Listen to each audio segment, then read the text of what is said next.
చీమ చెప్పిన మాట. ఒక సాయంత్రం అడవిలో జంతువులన్నీ సమావేశమయ్యాయి. వాటి ముందు సింహం రచ్చబండ మీదకొచ్చి దర్జా ఒలకబోస్తూ, మిత్రులారా, నేనెంతో బలశాన్నో మీ అందరికీ తెలుసు. నా వలనే వేటగాళ్ళు బెదటం లేకుండా హాయిగా జీవించగలుగుతున్నారు అంటూ జూలు విదిలించింది. వెంటనే పక్కన కూర్చున్న నక్క, చిత్త మహారాజా, కాని జిత్తులకు యుక్తికి నాకెవ్వరూ సాటిరారు అని ధీమాగా చెప్పింది. అది విన్న కుక్క, విశ్వాసానికి మారుపేరైన మా జాతి మీకన్నా ఎంతో గొప్పది అని గట్టిగా మురిగింది.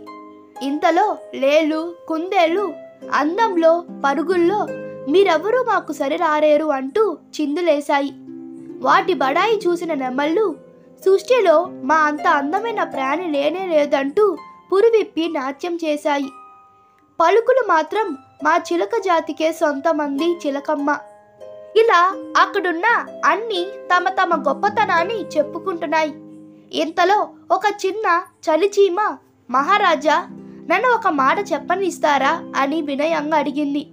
నలుసంత లేని నీలో చెప్పేందుకు ఏముంది అని సింహం ఎగతాళిగా నవ్వింది.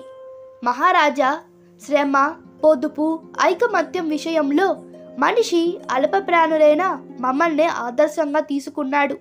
కానీ ఆ ఘనత మాది అని చెప్పను. ఎందుకంటే చిన్న పెద్ద అని తేడా లేకుండా ప్రతి జీవికి ఏదో ఒక ప్రత్యేకత ఇచ్చిన దైవానిదే ఆ గొప్ప.